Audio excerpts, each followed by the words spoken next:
It's jet black water, inkable black water. Basically, you have an open sewer. In open fields. Anywhere they can. As a result, people end up literally eating their own shit. So people are living and sleeping and eating right here, and they're defecating right here. Yeah, how terrible it is. So, how do you begin to solve a problem like that?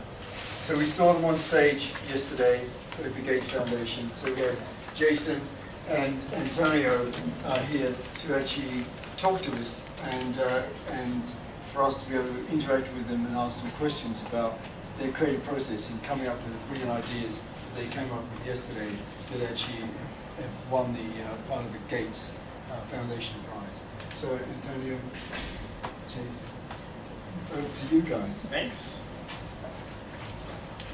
No. So, Hi.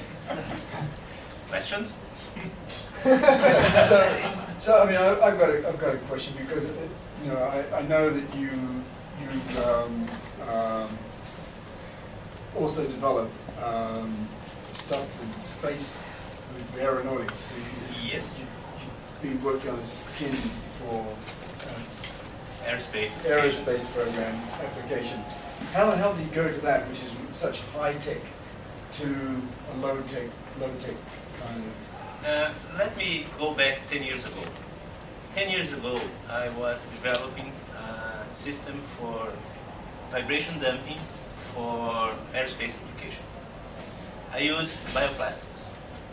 When I saw the Bill Gates Foundation call for sanitation systems, gave me the idea of doing the Lego-like bricks. And I used the same bioplastics that I developed 10 years ago to put together my Lego-like brick. So, be creative. If I able to bring some knowledge that I have from aerospace or any kind of application to the other, it'll be fine. That's why I'm doing this one. I'm taking my knowledge from 10 years ago for vibration damping to now, let's say, low-tech application. Yes, do the bridge between high-tech and low-tech. Be it simple. What I learned from 25 years of academy, the solution has to be simple. Otherwise, won't be implemented. Okay. Sorry. Well, for me, it's a little different. I mean, for me, I don't think my ideas just like appear out of thin air.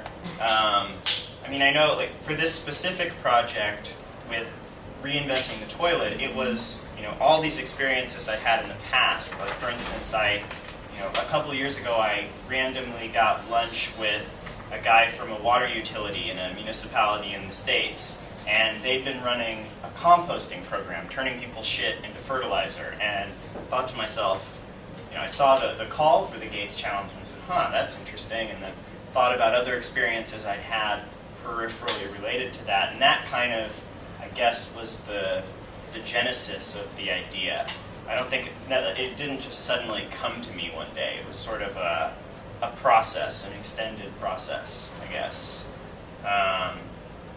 But you know, with our particular technology, I mean, our company, our approach is that we develop lots of different prototypes and test them in the field as quickly as possible. So we work in Kenya, and we actually have a rapid prototyping shop out in rural Kenya, and so we can very quickly make changes to our designs and changes to our technology, and that's been just crucial to get something that actually works, because especially when you're dealing with how people go to the bathroom, you know, there are things that could be wrong with your technology that you didn't even envision. You know, it's too small, or it doesn't meet cultural standards or whatever. And so having the ability to just rapidly iterate has been really crucial for us.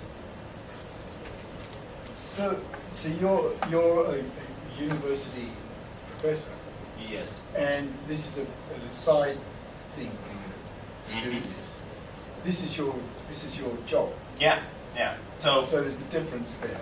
yeah, I've been running Rechar for a couple of years, just focused on making a fertilizer product, biochar, from waste. And then we saw the call for the GCE program, and thought to ourselves, well, if we're already making biochar from farm waste, from things like corn cobs, corn husks, plant material, and we thought, well, is it possible, could we make it from shit also, from feces? And it turned out that we can.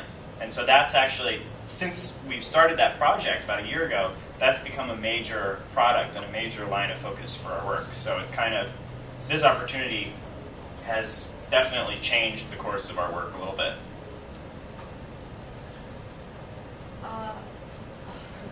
Yeah. I just wanted to know, are they still projects, or they are already happening?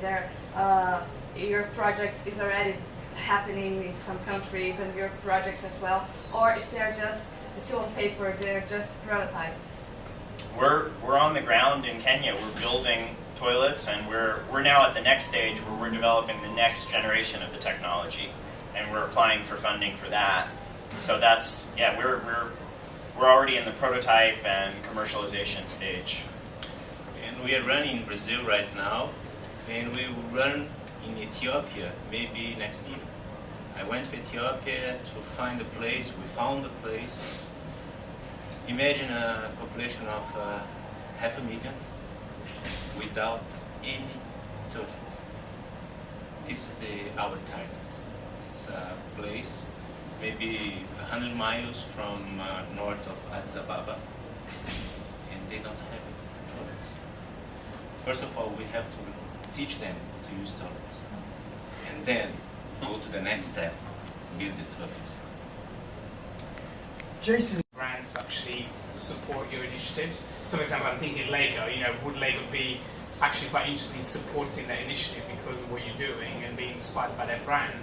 We hope so. We hope Lego will help us to improve and disseminate our idea. First And of all, GCE would allow Yes. us to do that? it's completely free. There is no patent on the product that we developed under the GCE program. Okay. It's free for everybody. How's the process of educating the people? How does that work? Well, Challenging. it's very challenging because imagine they have a completely different culture. We have to approach them in such a way. We can go there and say, okay, I have a solution for you. Take it or leave it. No. We have to do some change of experience, do some let's say change of experience and change our project to become a reality over there. Yeah, the populations that we work with, they're people living on like $2 to $3 a day on a good day. And for them, I mean, they're probably the most conservative consumers in the world, because any change in their buying pattern or daily behavior or anything, if it doesn't work, it's not like, like if they buy something, if they buy fertilizer, say, and their crops don't grow that year, it's not like they can go take it back to the store, then, they don't eat that year. So education is really challenging, and convincing people that your solution is better than what they're doing now is very challenging. Because they're likely to take that toilet and turn it into grain storage. Yeah. If that's more useful to Yeah, them than or actually... Yes. cut it apart and make, plates out of the metal. So yeah, convincing people that your solution is viable is really challenging there. Yeah, but that's why. What's behind? What do you tell them, for example? Because that must be pretty creative. What? Well, what we do specifically, we found that the best way to educate people and to kind of sell them on your technology is to use local representatives. So we have a team of about 20 folks in Kenya, salespeople from the community where we work, and we train them in sales, train them in the technology, and that's really effective. Because if you come in in Kenya they call you Mzungu, it means, white guy. You come in as Mzungu and you say, yeah, just crap in this thing instead of what you were doing, they're gonna, No way. you know. After you had some normal chomo. Yeah. So yeah, having local representatives helps a lot, and then also just we found getting the approval of village elders or chiefs, people in positions of authority, helps a lot as well. Yeah. We have to show them it works. Yeah. Have you come up against corruption in that sense? Because I did some work in Alaska with the Eskimo village, and the first thing that happened with the elders is they looked at it to see what they could make out themselves first before it became any part of the common good. They wanted to see where. Do you have that? Yeah, corruption is an interesting challenge in Africa. I can't say whether Africa or any country in Africa is any more or less corrupt than the U.S., but it's definitely more visible, I think. You notice it more. People are more desperate. Exactly. And so, you know, a lot of times people in positions of authority aren't going to listen to you, aren't really interested in what you're doing unless they see the benefit for them. But there are a lot of, you know, there are bad apples in the bunch, and then there are good people in positions of authority also. So, I don't know, it's a challenge. It's a challenge, but it's definitely there. A question, like in our industry, often we see other people's work for similar types of clients, and I'm just wondering if when you guys heard of each other's ideas, were you like, shit, That's a topic, yeah. No pun intended. Definitely not. I mean, I don't think there's one magic bullet solution for sanitation. It's a pretty complex problem. And so I think, you know, at this point, you have to be trying a lot of different things. It's one more option. Yeah, That's it. exactly. Number one, number two. Something I'm very interested about is the whole process of you guys having applied for Bill-Melinda Gates, and how you guys found out about it, and how you guys actually, how did it work after you got the initial 100,000 and you went up to get the 1 million, right? Well, we're in that process. We are in the process. Yeah. Okay. Can you just talk about, because I submitted an idea as well for this eight thing, so I'm living that expectation as Great. well. And I had no idea, because there is not a lot of information after you send the stuff, and you just wait. So Yeah. how it is the process more or less? As I remember it, you submit the applications. You only have 2 pages, 2 A4 pages to write your application. And it's totally free form also. You submit it, and then you wait, and then they, I think they came back with a couple due diligence questions after an initial reading, like to clarify some things, and it was all via email. And then we had to submit audited financials for our organization because we're a for-profit, and I mean, it was fortunate that we had those already, because getting audited financials takes a long time. But yeah, we submitted that, and then Yes. I think it was just waiting. And then, Waiting. Yes. Because I was impacted by it, because we submitted, the deadline was like 3 weeks ago. Mhm. They're gonna announce it in October, which for advertising time is like, it's like dog years, like 10 years, you know. So Yeah. Well, Yeah. that's The waiting is the hardest part, I think. But yeah, then once they got an email saying we got it, and got it. But you have to wait until they officially declare. yeah, and you can't I think we found out about it a while before they officially announced it. Yes. And had to keep it kind of secret, but yeah. How did you get into this whole biochar thing? Like, how did you start that? So my background's ecology and soil science, and I was working in Panama at the Smithsonian Tropical Research Institute, and I was working with small farmers on agronomy and soil science, and that's where I actually learned about biochar. So biochar is an ancient technology. It was actually developed in Brazil in the Amazon about 3,000 years ago. And farmers there have been making charcoal and putting it in the ground for millennia now.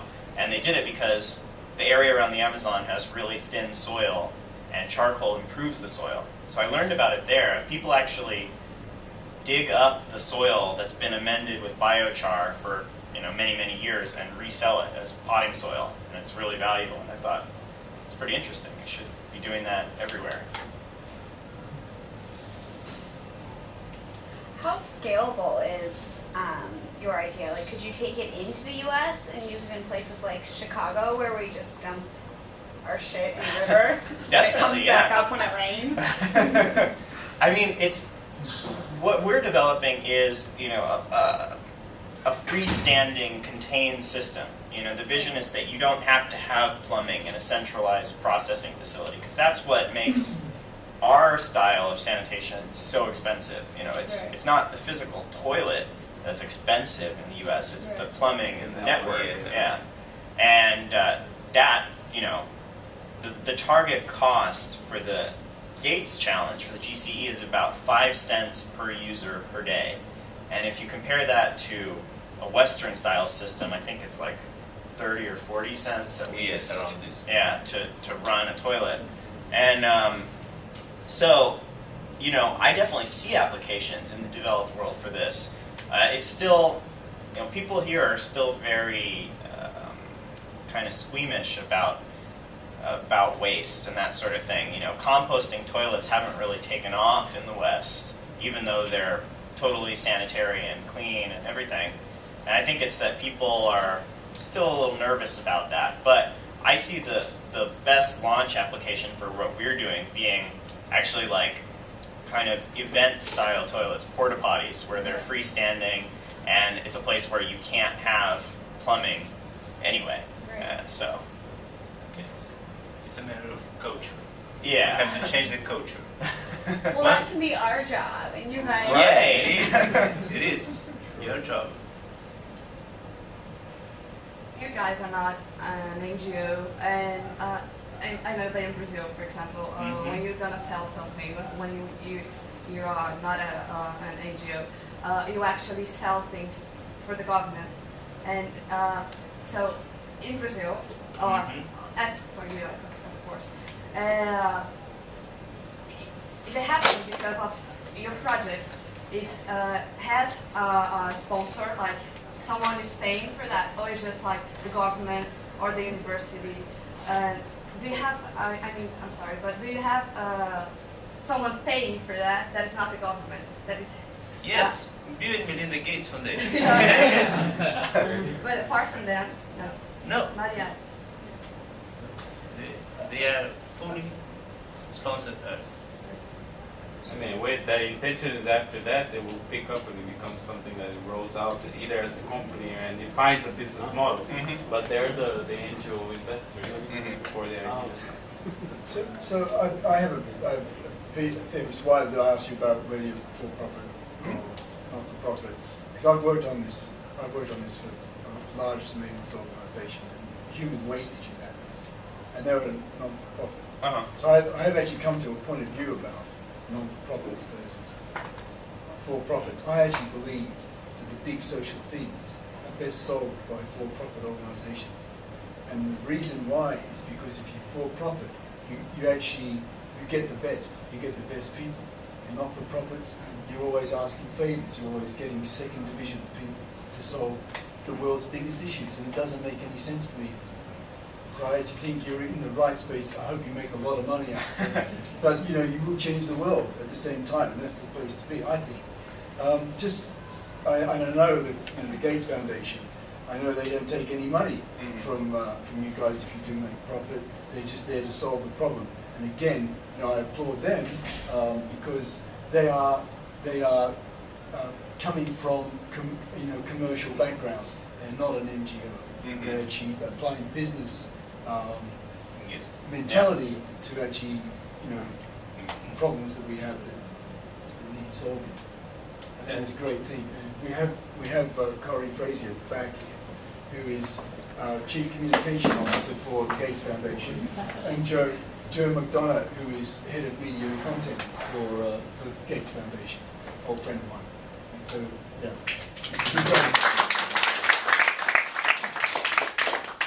I think it was Malcolm Gladwell that said recently about that if we look back in tech industry, or in who are the people we're going to remember in 50, 100 years when we look back, either in tech industry or right.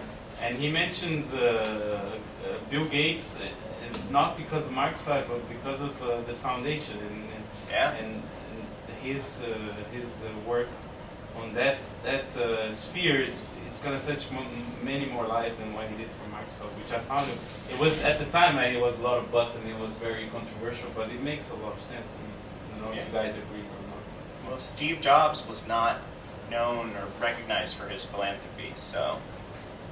He was compared to. Yeah. And then, you only see the stuff on the surface of the Gates, what the Gates are doing. Because when I was working on this project, I was going to Geneva a lot, and we were talking to some people who were another part of the Gates Foundation, and what they were looking at doing, what they were doing, in fact, was putting nutrition, huge amounts of nutrition into staple products, the things that poor people eat every day, and they were putting micro balloons into the food to actually stop them getting diseases that were just coming through poor nutrition. And you don't see that, because there's just so much I'm right, Corey, there's so much of that stuff going on in the Gates Foundation. All you hear about is the malaria stuff and mosquito nets. They're doing so many things, and it's such a cool organization. Love you guys. How do you get funded? I mean, you just had... So, yeah, it is all Bill and Melinda's money. They've made an endowment to the foundation. Warren Buffett chipped in when he decided that he would invest in the foundation. So it's all self-endowed. We don't accept donations. People do send us donations, and we check with them if there's anybody else that they would rather give it to, and then we pass it on to our partners. So my question before about you guys being open into commercial opportunities, is that directly with the guys, or would it be with you? In terms of if a brand wants to support that initiative. So, yeah, come on. I wish I were the chief communications officer, but I'm not. I'm the senior communications officer, but I'll pitch in. Yeah, exactly. So I'm just promoting you. I'm fabulous. I have this. So your question about commercial endeavors and how we work. So there's one of the things that I love most about the foundation in our scientific work. We have something called the Open Access Global Access Policy, which basically says that if we embark on an endeavor with an individual or with a for-profit organization, that the intellectual property behind that actually needs to be used for the good of the world. So if we give money to, we have some interesting partnerships with GlaxoSmithKline, for example. If they take the work that we've helped to fund and make some product, like a vaccine for the developing world, as a result of the way that we structure our deals, they can't then go and sell that for $300 a dose. They have to keep it at the price that will make it available to the communities that we funded them to serve. So there's that relationship with the private sector. And then on the same side, it is exactly, if Jason manages to sell porta potties into all of the festivals in there, like that's his profit. So we try and really, especially with this one, it's like an early stage venture fund where we're really trying to get the best ideas out there, so that the market can determine where they go. And the question about scalability and sustainability, it really is, they have to come back and say, we've gotten this far with our project, we think that it will work because of X, Y, and Z that we found, and that's when they can be eligible for the $1 million. I was listening to this BBC documentary on the Bill Gates Foundation, and they said that in the contract with the other investor, what's his name? Warren Buffett. Warren Buffett. Yep. There's a time limit on the money. Could you tell us something about that? Yeah, so one of the things that, again, that I admire so much about the organization is that Bill and Melinda and Warren are all committed to not doing a sort of institution building. They're not interested in creating a foundation that will live in perpetuity and just fund itself. They believe that now is the time that we can make some really big bets to make the world a better place, and that they'll double down to make sure that we do. So both Bill and Melinda have stipulated that the money needs to get paid out within 50 years after the last one of them dies. So Bill and Melinda know that their fund will not continue. Warren gives us a certain percentage of the Berkshire Hathaway B shares every year, and we have to spend out against that every year. And so every year we pay out somewhere in the neighborhood of $3 billion, $3.5 billion. Yeah. Yeah. In the podcast, they were saying that sometimes that time limit was putting pressure on some kind of people. So let's say Jason and Tony here on finishing the project in the right time, getting enough time to finish it. Well, it's interesting. So it does. It's harder than you would think to give away $3.5 billion a year because there's an absolute commitment to doing it responsibly and making sure that we see results from the work that we do. One thing to remember with the GCE program and Antonio and Jason's work is that this is actually one of our smaller portfolios of the work that we do. So we look at this as, again, sort of early venture fund where we have the ability to fail early and fail often in order to try and get to those solutions that will really rise up to the top. So we would not, if Jason came back and said, gosh, I couldn't figure out how to make this work, I'm gonna stop doing this and try something different, we would say, great, we're so glad you tried, nice work. We typically fund much larger organizations. So we give very large grants in the hundreds of millions of dollars to organizations like Gavi, which is the Global Alliance for Vaccines and Immunization, Global Fund, and then they distribute that money on our behalf. So the challenge is really making sure that we have a strategic view of where the dollars go, and then you can imagine the paperwork that goes into giving away several hundred millions of dollars. How do you? Yeah, exactly. The U.S. government keeps a close eye. Exactly. How do you? I don't know, because I don't think you can stop. But how do you try to control bureaucracies? Because that must be an issue, I think, when you have so much money that actually, the number of people on the project just spread to actually. Yeah, it's a great question, and this program is one way that we do that. So you were asking about the process and how long it takes. It's super long in the world of advertising. It's so fast in our world, right? Yeah. Because it generally, so a grant that I negotiated recently, it was 8 months from the time we started the conversation until the time that we ended it. And this one we'll actually start making decisions internally in the late summer, and then there's the due diligence process, and so we're like, whoa, we're cruising, we're going so fast. In terms of the bureaucracy, though, you've got these programs that allow us to move past that, and the organization is actually being really intentional about the way that it's set up right now so that we can try and limit the bureaucracy. Bill and Melinda have tried to push decision-making down within the organization. So there are limits of, they don't need to see grants under, and I can't remember the name, but the number. But each of the teams is empowered to make decisions based on their approved strategy. So, and I think the trickier thing is when you're just trying to make sure, the agricultural development work that we do has huge impact to the nutrition work that we do. WASH has a huge, water, sanitation, and hygiene, has huge implication with acute diarrheal illness, right? So you want those teams to be talking to one another, but in a way that doesn't mean that everybody gets tangled up and it takes 3 years to get anything done.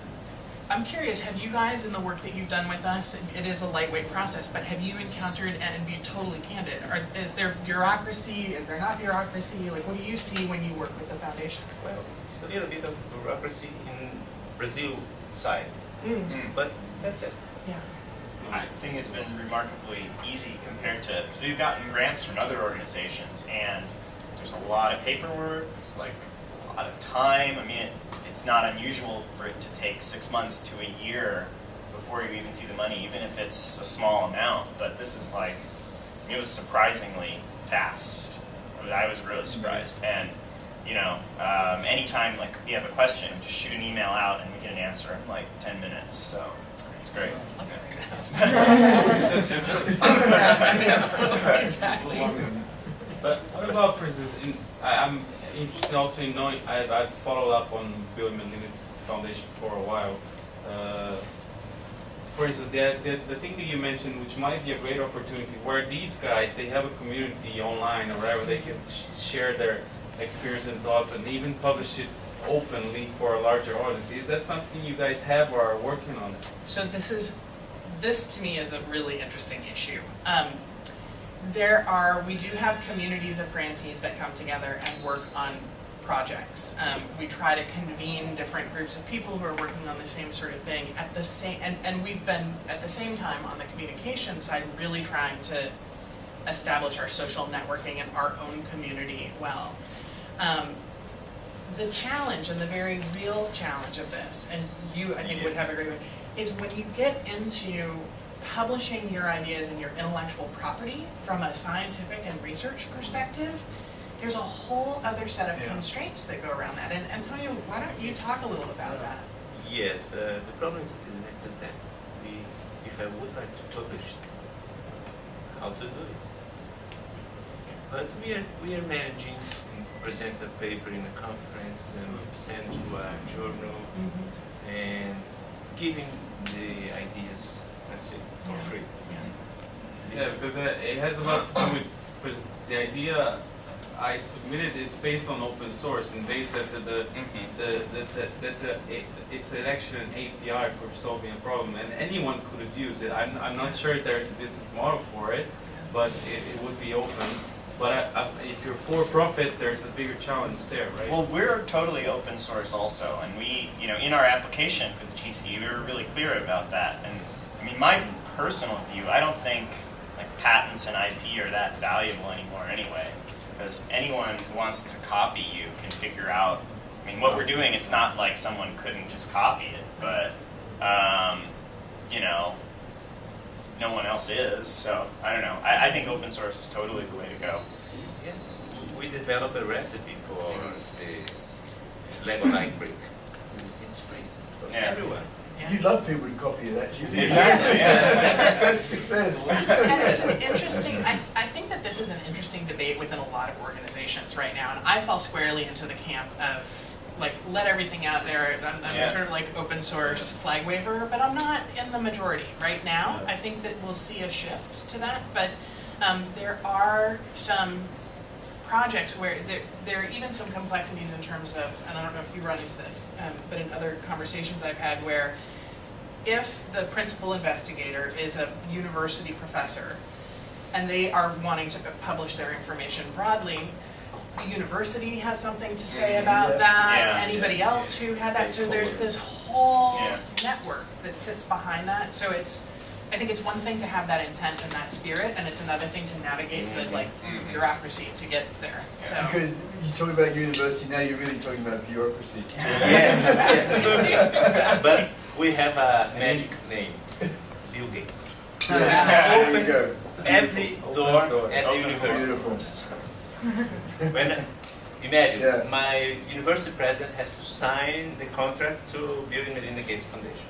Yeah, I went to his office and asked for his secretary. Could you please make an appointment for me? I need him to sign this contract. It's based on the Bill Gates Foundation. Okay, next day. That's great. Yeah, brilliant.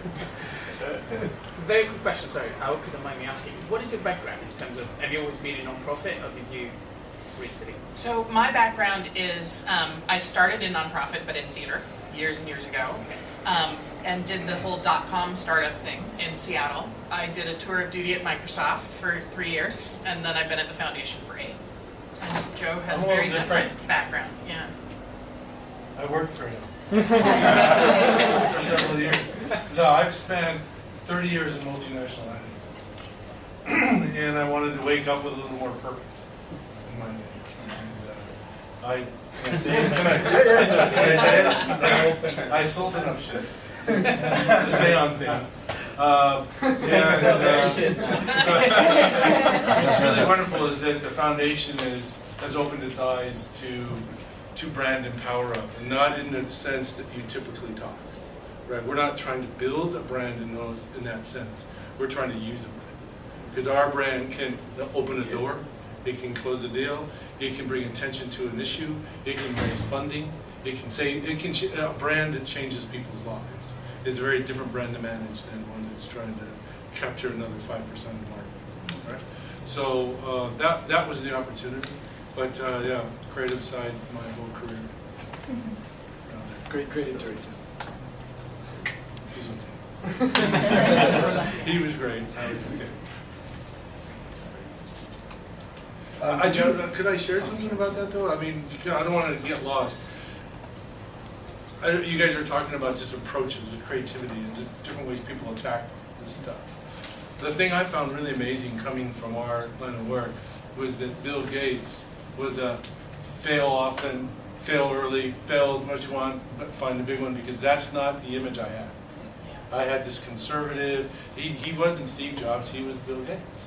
Steve Jobs was the one who took risks. Steve Jobs was the one who was innovating, right? And Bill was over there building some monster, right? That all of us in the creative was like, man, slow that down. The fact of the matter is, in this organization, he is the one encouraging us to do that, is to just keep taking chances and try 10 different ways before you settle on anything, and see where it goes. He really wants this whole, what do we call them, those the fail fairs that you've held? Fail fair, yeah. Yeah, in the organization we get together and we have these fail fairs where people get up and talk about all these really great ideas or situations they were in that just didn't quite work, right? And someone's learning, we're all taking something like this and reapplying it. So there's so much to learn from the failures. And we all get hung up on trying to take that route that we know has least amount of risk in it. You may be innovative, may be creative, you may be in a space you haven't been before, but you're sort of, your guardrails sort of preset, right? You know not to step too close to the cliff. And here there are none. And he's encouraging us to look at things. And I would and add, that was I would add one thing to that, because it is an incredible part of the organization. But having been at the organization for 8 years and in communications the whole time, that ethos has not always been true in communications, because it is this brand that we're had to be very protective of, very careful of, to make sure that it didn't stop opening doors. That has changed, and that was Bill personally signed off on our challenge for this, and this is why the challenge that we've issued through the Chimera and that we'll go out again in August with is so important for us, because we have this big hairy problem that we can't pussyfoot around this issue of foreign aid anymore, and so we need the best and the brightest helping push our edges, helping push us to do things that we wouldn't come up with internally, that we might not otherwise do, because we've got air cover now. We've got Bill saying you've got to find better, more inventive ways to engage with audiences on this issue, and so that's why this is such a critical challenge. I guess that's why I'm there, because communications went out and started looking for people. Yeah. So I'm not the only one now that's coming in. We have people from Diageo and people from, agencies. And 2 years ago, 3 years ago, there's nobody was like, everyone came out of sort of the NGO world, politicos, for PR and press, so that they could manage all the policymakers. And this is a huge shift in thinking.